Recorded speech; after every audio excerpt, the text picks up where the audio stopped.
നമസ്കാരം.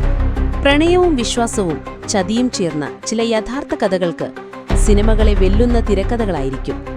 അത്തരത്തിൽ കേരളത്തെ ഒന്നടങ്കം ഞെട്ടിച്ച ഒരു സംഭവമാണ് ഷാരോൺ രാജ് കൊലക്കേസ്. പ്രണയം നടിച്ച് കൂടെ ജീവിക്കാമെന്ന് വാക്കു നൽകി ഒരു ചെറുപ്പക്കാരനെ അതിക്രൂരമായി ആസൂത്രണം ചെയ്ത് കൊലപ്പെടുത്തിയ ഒരു പെൺകുട്ടിയുടെ കഥ. നമുക്ക് ആ സംഭവത്തിന്റെ ഉള്ളറകളിലേക്ക് പോകാം. 2022 ഒക്ടോബർ 17 തിരുവനന്തപുരം മെഡിക്കൽ കോളേജിലേക്ക് ഒരു ആംബുലൻസ് പാഞ്ഞെത്തുന്നു. അതിനുള്ളിൽ 23 വയസ്സുള്ള ഷാരോൺ രാജ് എന്ന ചെറുപ്പക്കാരനാണ്. അവന്റെ അവസ്ഥ അതീവ ഗുരുതരമായിരുന്നു. ആന്തരിക രക്തസ്രാവം, വരണ്ടുണങ്ങിയ ചുണ്ടുകൾ, കുഴിഞ്ഞ കണ്ണുകൾ. ഏറ്റവും ഭീകരം, കഴിഞ്ഞ 3 ദിവസമായി ഒരു തുള്ളി വെള്ളം പോലും കുടിക്കാൻ കഴിയാത്ത വിധം അവന്റെ തൊണ്ട പൂർണ്ണമായും വെന്തുരുകിയിരുന്നു. ഓരോ അവയവങ്ങളായി പ്രവർത്തനരഹിതമായിക്കൊണ്ടിരുന്നു. ആശുപത്രിയിലെത്തുന്നതിനു മുൻപുള്ള 3 ദിവസമായി നിർത്താതെയുള്ള ഛർദിയും മറ്റ് അസ്വസ്ഥതകളുമായി പല ആശുപത്രികൾ കയറിയിറങ്ങിയ ശേഷമാണ് ഷാരോണിനെ മെഡിക്കൽ കോളേജിലെത്തിക്കുന്നത്.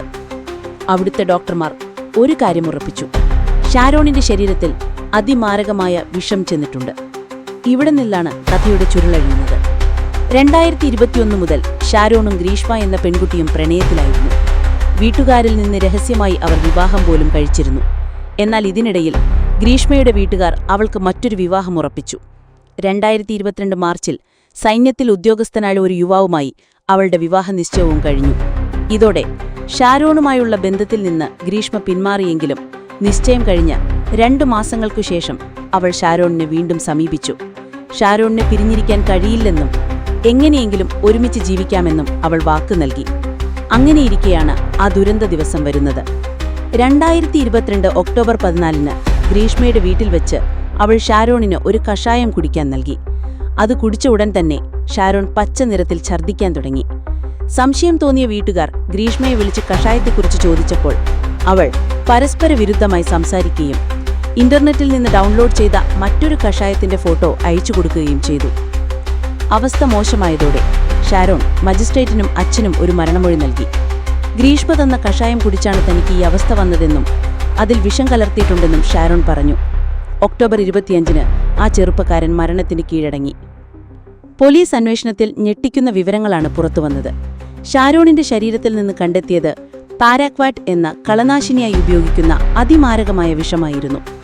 ഗ്രീഷ്മയുടെ ഫോൺ പരിശോധിച്ചപ്പോൾ മുൻപും അവൾ ഷാരോണിനെ കൊല്ലാൻ പദ്ധതിയിട്ടിരുന്നതായി വ്യക്തമായി. പാരസെറ്റമോൾ ഗുളികയുടെ പാർശ്വഫലങ്ങളെക്കുറിച്ച് അവൾ ഗൂഗിളിൽ തിരഞ്ഞിരുന്നു. ഒരു ജ്യൂസ് ചാലഞ്ചിന്റെ പേരിൽ പാരസെറ്റമോൾ കലർത്തിയ ജ്യൂസ് നൽകി കൊല്ലാനായിരുന്നു ആദ്യ ശ്രമം. എന്നാൽ ജ്യൂസിന് കയ്പ് തോന്നിയതിനാൽ ഷാരോൺ അത് തുപ്പിക്കളഞ്ഞു. ആ ശ്രമം പരാജയപ്പെട്ടപ്പോഴാണ് കഷായത്തിൽ വിഷം കലർത്തി നൽകി കൊലപാതകം നടത്തിയത്. വീട്ടുകാർ ഉറപ്പിച്ച വിവാഹത്തിലേക്ക് പോകാൻ തന്റെ വഴിയിലെ തടസ്സമായ ഷാരോണിനെ ഇല്ലാതാക്കുക എന്നതായിരുന്നു ഗ്രീഷ്മയുടെ ലക്ഷ്യം. ലൈംഗിക ബന്ധത്തിൽ ഏർപ്പെടാമെന്ന് പ്രലോഭിപ്പിച്ചാണ് അവൾ ഷാരോണിനെ വീട്ടിലേക്ക് വിളിച്ചു വരുത്തിയതും വിഷം നൽകി കൊലപ്പെടുത്തിയതും. കോടതി ഈ കേസ് അപൂർവങ്ങളിൽ അപൂർവം എന്ന് വിശേഷിപ്പിച്ചു. ഗ്രീഷ്മ കുറ്റക്കാരിയാണെന്ന് കണ്ടെത്തിയ കോടതി അവൾക്ക് വധശിക്ഷ വിധിച്ചു. തെളിവ് നശിപ്പിക്കാൻ സഹായിച്ച അവളുടെ അമ്മാവന് 3 വർഷം തടവും വിധിച്ചു. അമ്മയെ തെളിവുകളുടെ അഭാവത്തിൽ വെറുതെ വിട്ടു. ഹൈക്കോടതിയുടെ സ്ഥിരീകരണത്തിനായി കാത്തിരിക്കുകയാണെങ്കിലും പ്രണയത്തിന്റെ പേരിൽ നടന്ന ഈ കൊടുംചതി കേരള മനസാക്ഷിയെ എന്നും വേട്ടയാടുന്ന ഒന്നായി മാറി.